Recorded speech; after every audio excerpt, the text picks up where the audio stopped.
প্রতিদিন করার মতো কিছু ছোট ছোট আমলে সালে শিখিয়ে দিবেন। প্রতিদিন করার মতো প্রথম আমলে সালে হলো 5 ওয়াক্ত নামাজ সময় মতো ধীরে ধীরে আদায় করবেন। এর চাইতে বড় কোনো আমলে চলে না। এই একটা যদি করেন আর ছোটখাটো কোনো আমল নাও করতে পারেন, বড় গুনাহ থেকে বেঁচে থাকেন, ইনশাআল্লাহ নাজাতের পথ অর্ধেক সুগম হয়ে যাবে। 5 ওয়াক্ত নামাজ, এইটার কোনো বিকল্প ইসলামে আর কিছু নাই। এইটা ঠিক রাখতেই হবে, এক্ষেত্রে কোনো ছাড় নাই। দাঁড়ায় না হলে বসে শুয়ে যেভাবে পারেন পড়তেই হবে, কোনো ছাড় নাই। অতএব 1 নম্বর আমল হলো 5 ওয়াক্ত নামাজ পড়বেন। 2 নম্বর হলো সকল বড় বড় মোটা মোটা গুনাহগুলা থেকে বেঁচে থাকবেন। চোখের গুনাহ, হারাম জিনিস দেখা, হারাম জিনিস শোনা, গালমন্দ করা, মানুষের হক মারা, হারাম খাওয়া, এই বড় বড় গুনাহগুলো থেকে বেঁচে থাকবেন। নাম্বার 3, নবী করিম সাল্লাল্লাহু আলাইহি ওয়াসাল্লামের প্রতি বেশি বেশি দুরূদ পাঠ করবেন। আল্লাহুম্মা সাল্লি আলা মুহাম্মাদ ওয়া আলা আলি মুহাম্মাদ, শুধু সাল্লাল্লাহু আলাইহি ওয়াসাল্লাম, দুরূদ ইব্রাহিম যত বেশি পারেন দিনে 10 বার 20 বার পাঠ করবেন।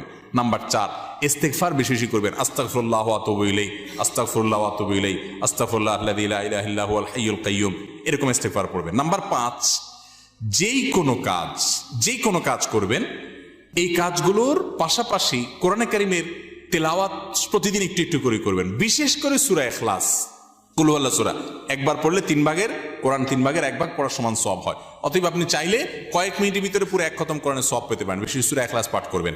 6 নম্বর হলো যত জিকির আছে কোরআন হাদিসে বর্ণিত, এই জিকিরগুলো বেশি বেশি করে পাঠ করবেন। যেমন সুবহানাল্লাহ ওয়া বিহামদিহি সুবহানাল্লাহিল আযীম, তারপর লা হাওলা ওয়ালা কুওয়াতা ইল্লা বিল্লাহ, এটাকে জান্নাতের ভান্ডার বলা হয়েছে। তারপর আপনার দুরূদ ইব্রাহিমের পাশাপাশি অন্যান্য সাধারণ দুরূদ তো পড়বেনই।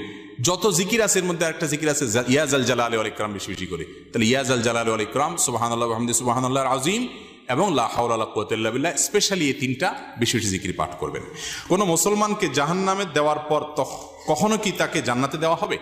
খুব গুরুত্বপূর্ণ একটা প্রশ্ন। একটু আগে যে গোষ্ঠীর কথা বলছিলাম, যারা আমাদের নবীজির হাদিসকে অস্বীকার করে, তারা শুধু কোরআন দিয়ে চলতে চায়। শুধু কোরআনে এত ইনিশিয়েট দেওয়া আছে যে এটা দিয়ে সে চলতে পারবে না। শুধু কোরআন যদি দিয়ে চলতে চায়, কোরআন তারা আমাদের নবী থেকেই পাইছে, এখন নবীর কোরআনটা মানবে, হাদিসটা মানবে না। এটা হলো একরকম মামুর ভাইয়ের আবদারের মতো। তো এই লোকগুলা বলে যে যারা জাহান্নামে যাবে তারা চিরকাল জাহান্নামে যাবে, আর কোনোদিন জান্নাতে যাবে না। এটা ভুল কথা। কোরআনে কারিমে আল্লাহ রাব্বুল আলামিন জাহান্নামীদের বিভিন্ন বিবরণ উল্লেখ করেছেন। অনেক পাপের কারণে জাহান্নামে স্থায়ী থাকার কথা বলেছেন। কিন্তু এগুলো সম্পর্কে খোদ নবী করিম সাল্লাল্লাহু আলাইহি ওয়াসাল্লাম কি ব্যাখ্যা দিয়েছেন, যার পরে কোরআন নাজিল হয়েছে, যাকে আল্লাহ পাঠিয়েছেন আমাদের কাছে, সেটা তারা জানার চেষ্টা করে না। বুখারী সহ বিভিন্ন হাদিসের কিতাবে বর্ণিত হয়েছে সন্দেহাতীতভাবে যে নবী করিম সাল্লাল্লাহু আলাইহি ওয়াসাল্লাম জাহান্নাম থেকে সর্বশেষ উদ্ধার হওয়া ব্যক্তি কিভাবে উদ্ধার করা হবে সে বিবরণ দিয়েছেন। যে তাকে জাহান্নাম থেকে উঠানো হবে, জান্নাতের কাছে আনা হবে, সে চাইবে আমাকে কাছে নিলেই হবে, ভিতরে নেওয়া লাগবে না, এবারে সে ভিতরে যেতে চায়, বিস্তারিত বিবরণ আছে। এখান থেকে বোঝা যায় যার অন্তরে ঈমান আছে সে যত অপরাধী করুক শাস্তি হবে হয়তোবা, কিন্তু একটা সময় তার অপরাধের শাস্তি মেয়াদ শেষ হলে আল্লাহ তাআলা তাকে জান্নাতে আনবেন।